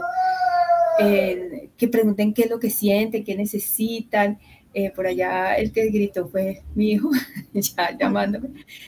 Entonces sí, eso, que cambien los métodos de consulta, de atención. Apoyo a la toma de decisiones, porque hay el peligro en el yo soy su voz de tomar decisiones que no necesariamente benefician al otro, sino que es para la comodidad de la familia, que no siempre logra entender qué es lo más positivo para la persona. Para el individuo, sí. Exacto. Acabamos supuestamente con la interdicción y seguimos con otra figura que no sé qué tan buena pues sea, pero ya habrá un programa o una ¿cómo se llamaría, Diego? Un directo hablando de la parte legal, que es tan importante también hablar. Sí, eso que es un tema que hace falta y que es muy importante. Pues muchísimas gracias a todos, valiosísimos todos los aportes, gracias por estar ahí, por todo lo que dijeron. Y ahora sí, tú, Diego, que eres el que sabe despedir. Bueno, amigos, ya hemos llegado hasta el final de este en vivo, ya son casi 2 horas y de verdad pues quiero agradecer a todos los que aceptaron mi invitación, pudieron estar. No pudimos estar con María Celeste, pero bueno, será en otra oportunidad. Y bueno, amigos, pues gracias a todos los que están acá, a todos los que nos vieron, a todos los que están suscritos. Recuerden que si se suscriben en la forma como YouTube les puede avisar. Y nos vemos muy pronto con un nuevo video. Les adelanto que voy a publicar una entrevista que hice a un chico de Pereira. Un chico llamado Sebastián. Ese va a ser el próximo video, entonces para que estén pendientes. Y no siendo mal, les mando a todos un fuerte abrazo y chao. Ay, no vidrios, a dormir, a comer, vámonos. Besos. Chao. Desde España, gracias. Saludos a todos.